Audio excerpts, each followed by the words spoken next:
Закончился вечер, видно устал старый закат, влажные звуки твоей тихой речи, мутные воды в сонных глазах. Hey guys, mlzplayer here, and today we're going to do a top-down overview of what I consider an effective squad. So, if any of you remember, I had a little meta Tarkov and tactical Tarkov series going on. I didn't like it. I didn't like how it turned out. So today I'm going to be revisiting it in a whiteboard format. Hopefully to simplify what's going on and exactly what principles I want to demonstrate. So a lot of people are thinking the future of Tarkov is going to be like a little changes, like more guns. But it's not going to be. Tarkov is a survival game. It will be even more survivor. There are going to be more economic changes. There are going to be more additions and subtractions and all these large meta balances and ways that we interact with the game are just going to change so much. And from a tactical perspective, that is, things are going to get a lot more complicated. We're going to have armor hitboxes. We're going to have customizable rigs. You're going to be in a raid for a longer time, and you're going to put more work in before the raid to go in there. So the meta is going to shift away slowly but surely from running into raid with low or high amounts of gear, however you like to roll yourself. And it's slowly going to shift towards a slower game, and that's the intention. I'm not here to debate whether that is going to happen. It is. It most certainly will. It is not hard, and it is already in its infancy of being tested with the fuel shortage we saw the other day. So, if we're just going to look at it from a tactics perspective, we're going to have to change how we play the game. We're going to have to go away from this fast-paced, meta-reliant, strafing, solo gameplay experience and start working as a team, as a group more often. And today I want to explain how to set up a 5-man squad, in my opinion, in my experience, to say what is the best option. So a 5-man squad, I think that there's always something that comes first. A leader. I'll put that right there. A leader is someone who can command easily, who is professional, who can take charge of situations, and who knows the game very well. This is your squad leader, right? He's the person who makes the calls and calls the shots. You are there to trust your squad leader, and he is the person who on the ground level is going to make where you're going to go, what you're going to do, what your objectives are going to do. He's going to talk to everyone before a raid, figure out what are the things that everyone needs. Does someone need to do a quest? Does someone need to get an item? And that way he can coordinate and simplify the squad dynamic so that each person has to think less about making decisions and focus more on engaging the environment around them. So first we got our leader, 1 out of 5. There are 2 more roles I want to go over, and this is going to be the, just add another sticky here. It's going to be the HMG, or heavy machine gunner. Now, this is another thing. In the future of Tarkov, or we can just rename this to support. In the future of Tarkov, we're going to have more enemies and more unpredictable situations, and that means that instead of taking more specialized weapons, we have to make the squad generally applicable. So instead of all running MP7s, per se, you might find yourself in an outdoors engagement. And that would be very bad for your squad if they have a more balanced meta like semi-automatic rifles. So a support player is someone who carries extra gear, who has lots of ammo, and who has a gun that can shoot a lot. And this would be like an RPK or a machine gun, as we're going to see in the future. We have the PKM, the RPD, maybe the PKP as well, some of the more Russian heavy or light machine guns. And this is what the support player will be carrying. Or maybe he'll be carrying an underbarrel grenade launcher. or a standalone grenade launcher, whatever it is that helps him basically turn the squad into a more effective fighting force. He is the force multiplier of the squad. He's the one who puts on a lot of fire or makes your squad do a switchblade, so they can engage in any situation. So we have the leader and the support player who would, maybe even carries extra meds. What might also happen in the future is we could get something like a medic. The buddy healing system is on the way. Sanitar's already been testing it with healing his guards.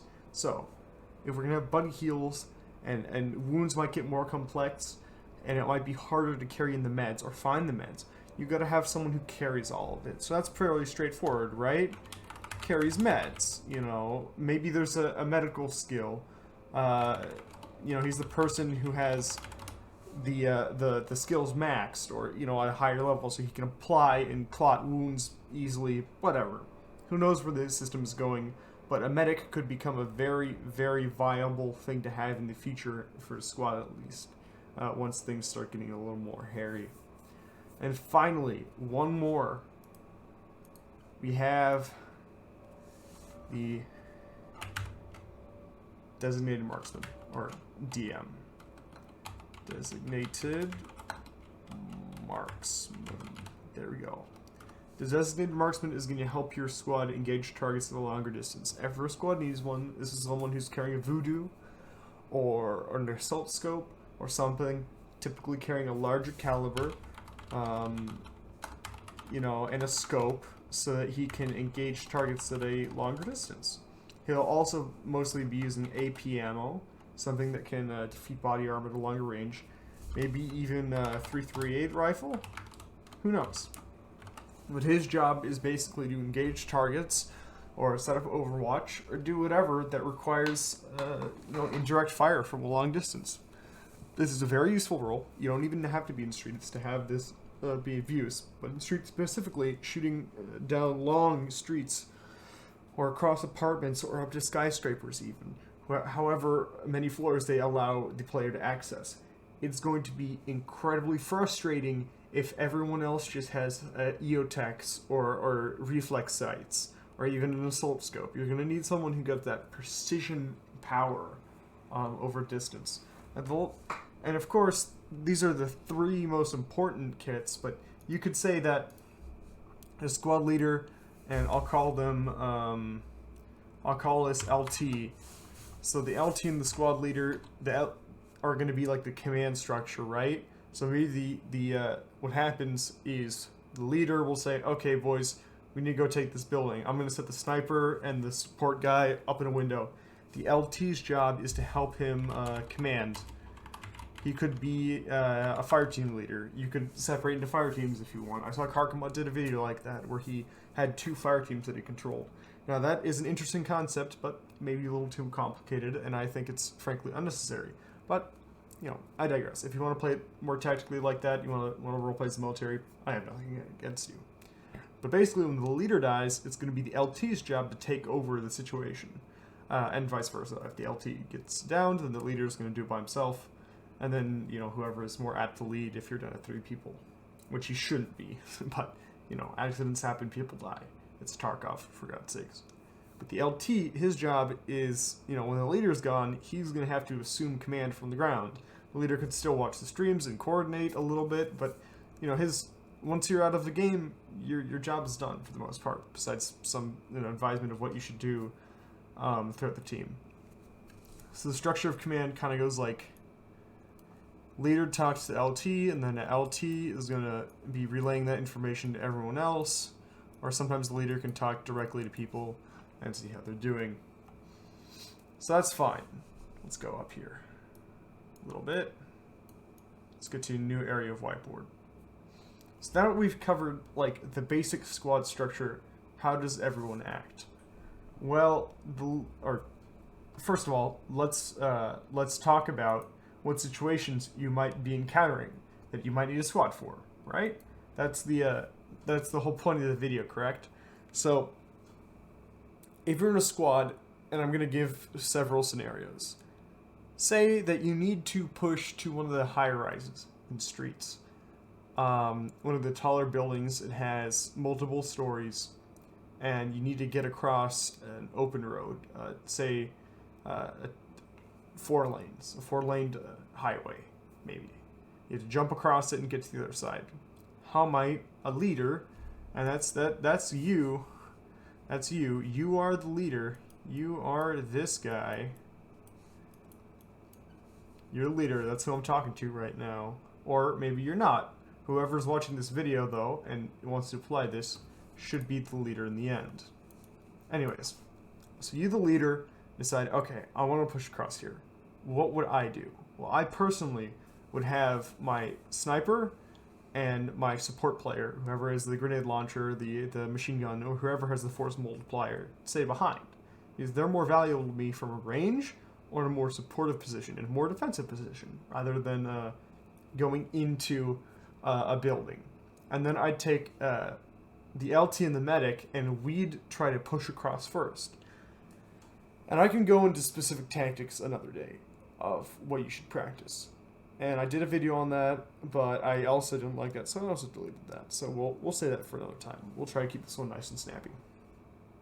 The main objective for me in that situation, and how I'm going to use my squad, I'm going to keep the important people behind, and I'm going to keep the medic and people who have like more generalized, not specialized kits go forward. And they're going to go into the building.